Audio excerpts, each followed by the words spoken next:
परमात्मा के भगवान रूपी मेरे सारे किसान बहन भाइयों ने राम राम भाई। और भाई आज आप पहुंच रहे हैं गुजरात में। गुजरात में यू कौन सा एरिया है आपकी मुलाकात करवावांगे। पूरे जो अपने भाई साहब मिले हमने गुजरात के। नमस्कार जी। नमस्कार जी। आपका शुभ नाम? मेरा नाम है संगार मोहम्मद जुम्मा। संगार मोहम्मद जुम्मा। तो आप बता रहे थे इधर सरपंच साहब हैं? हाँ, एक्स सरपंच हूँ। कौन से गांव के? मैं छच्छी दोय खुड़ा का पहले था। हाँ। छच्छी गांव खुड़ा। हाँ। तो आसपास के सरपंच साहब कौन से गांव पड़ते हैं इस क्षेत्र के? लठेड़ी पड़ती है, सांदाण पड़ती है, धोई पड़ती है, छच्छी पड़ती है, डुमरा पड़ता है। डुमरा पड़ता है। हाँ। तो इस क्षेत्र के अंदर सरपंच साहब जो ये आप मशीन देख रहे हो, ठीक है, फील्ड मार्शल 813 सही है। तो आपने क्या ऐसी मशीनें इस क्षेत्र में पहले देखी थी? नहीं देखी थी। नहीं देखी थी। क्या आपने लग रहा था भाई ये मशीनें इस तरीके से इतना अच्छा काम कर पाएंगी? पहले तो ऐसा नहीं लग रहा था, अभी देखा तो लग रहा है कि कर लेंगे ऐसा। पहले नहीं लग रहा था, लेकिन अब देखने के बाद आपने ऐसा लगा कि भाई हम कर लेंगे। तो मेरे किसान भाइयों और भी जानकारी आपने दिवावांगे इस वीडियो ने। ज्यादा से ज्यादा आप शेयर करो और जो पहली बार इस चैनल देखने लग रहा है वो कर लियो इसने सब्सक्राइब। तो सरपंच साहब ई-20 के अंदर आपके क्षेत्र में हम देख रहे हैं बहुत ज्यादा क्रेशर है, बहुत ज्यादा तादाद में। हाँ सही है। क्रेशर की मिट्टी है, पथरीली मिट्टी है, कंकरीली मिट्टी है, लेकिन यहाँ ईंट भट्ठा नजर नहीं आया हमने। ईंट भट्ठा इधर नहीं है, खेती है। खेती है, ईंट भट्ठा नहीं चलता है। तो जैसे मकान बनाते हैं हम गाँव में, तो ये हम ब्लॉक बनाते हैं इसका, सीमेंट का ब्लॉक। हाँ। तो गाँव में हम मकान तैयार करने लग रहे हैं, वहाँ भी यही ब्लॉक चलेगा। और खेतों में तो हम देख रहे हैं जहाँ तक हमारी नजर जाती है वहाँ तक खेतों में ये ब्लॉक से ही बना हुआ मकान है। सही बात है, ब्लॉक ही चलता है। तो गांव में भी ब्लॉक चलता है। और तो छत है वो किसकी लगाते हो आप? इधर तो एक तो अपने लकड़े वाली ऊपर जो नहीं है नरिया, क्या बोलता है, मट्टी का बना हुआ, उसकी भी लगाते हैं। अच्छा। और आरसीसी भी बनाते हैं। हाँ, दोनों बनाते हैं। और ज्यादातर ये जो शेड बोल देते हैं, टेन जो लगा रखी है इधर कमरे पे, तो इस तरीके के लगाते हैं। इस तरीके के लगाते, पतरा भी लगाते हैं। पतरा भी लगा लेते हैं। सही बात। तो यहाँ का जो टेम्परेचर है ज्यादातर सामान्य है या बहुत ज्यादा गर्मी भी हो जाती है? बहुत जास्ती गर्मी में ज्यादा हो जाती है, ठंड भी जास्ती हो जाती है। ठंड मान लो -4-5 रह जाती है। अच्छा। 10 की करीब 4-5 रह जाती है हमारे तालुके में। हाँ। और गर्मी 35-40 के करीब पहुंच जाती है। 35-40 टेम्परेचर। 35 मान ही लो। ये तो सामान्य है, ये तो आज भी है। अगर हम 30-35 की बात करें हाँ तो बस 40-45 तक पहुंच जाती है। हाँ, क्योंकि आज नवंबर का महीना, शायद दिसंबर, हाँ 1 दिसंबर हो गई है आज। तो 1 दिसंबर में भी यहाँ किसी प्रकार की कोई ठंड नहीं है, कोई मतलब ये लग रहा है एक सामान्य सा मौसम लग रहा है। सही बात है, अभी ठंड ऐसे तो चालू होनी चाहिए। हाँ। पहले से तो हमारे हरियाणा में तो पहले फागण से मांग रही है, मतलब मार्च के आसपास इधर भी होती है, लेकिन नॉर्मल होती है। हाँ, धुंध भी पड़ती है।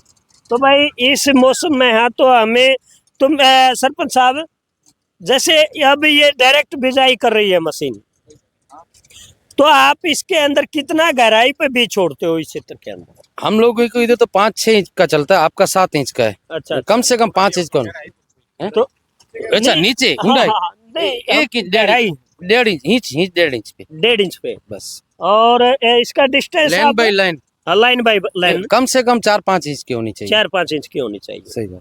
तो इसके अंदर आपने जो 4-5 इंच की बताया, तो इसके अंदर बीज कितना छोड़ते हो, खाद और बीज? मान लो 5 इंच की रहेगी तो 1 एकड़ में 80-85 किलो। 80-85 किलो। हाँ, 1 कट्टा खाद का। 1 कट्टा खाद का 50 किलो का। 50 किलो। तो आप आपकी भाषा में बताओ जिस तरीके, क्योंकि हमने है ना इधर भाषा समझने का जो तालमेल है वो ज्यादा सा हमारे समझ में नहीं आता इस साइड में। अरे भाई क्योंकि जो ये जैसे इस मशीन को आप अपनी भाषा में क्या बोलते हैं ज्यादातर? अभी हमारी बात पहली बार ये आई है। हाँ। ये मशीन नाम तो क्या, पावर सुपर डीलर क्या है? सुपर सीडर है। हाँ, तो सुपर सीडर ही बोलेंगे। ये फील्ड मार्शल कंपनी हरियाणा से है। अच्छा। और ये फील्ड मार्शल कंपनी का all in one super seeder है। All in one super seeder. हाँ, जिसके साथ में हम बीज आकार का कोई भी आपके क्षेत्र में कोई भी फसलें होती है वो सभी प्रकार की फसलें हम अच्छे तरीके से बिजाई कर सकते हैं। ठीक है। जैसे हम तिल की बात करें, तिल, चना है, मक्का है, सोयाबीन है, और आपकी कपास है, अरंडी है, मूंगफली है, सभी बिजाई इसके साथ में हम कर सकते हैं।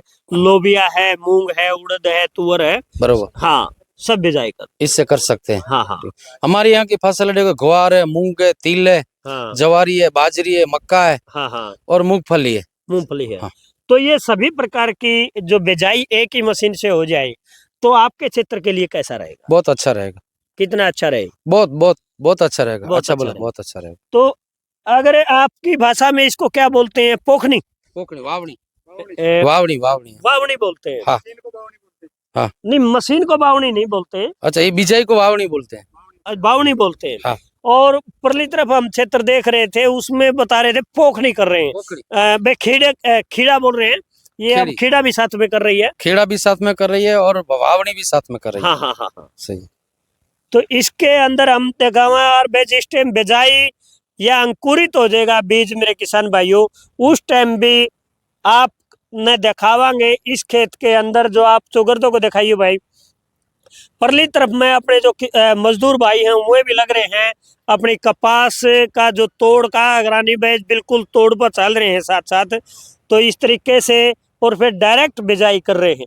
जिस टाइम पे यह अपनी जो गेहूं की बिजाई है, अंकुरित है, जो दाना है वो बाहर आ जाएगा, वो हालात भी दिखाएंगे। फिर अपने किसान भाई से इस क्षेत्र के अंदर हम परली खेत की बात करें तो वो मशीन से जो पहले आप जिस तरीके से बिजाई कर रहे हो उस तरीके से कर रखा है। अच्छा, पहले करते थे वो वावणी से करके रखा है। हाँ हाँ, और वावणी। अभी ये सुपर सीडर से हाँ किया है। हाँ, जैसे परले खेत में वावणी से आपने कर रखा है। हाँ हाँ तो वावणी से आपने मशीन से बिजाई कर लिया। हाँ। उस मशीन का और इस मशीन का, मान लो ये 3 बार का काम एक ही बार में हो नहीं, जाता ये तो एक ही बार में हो गया। हाँ। लेकिन हमने एक रिजल्ट के अंजाम तक अगर हमने पहुंचना है हाँ। तो ये रिजल्ट कब आएगा?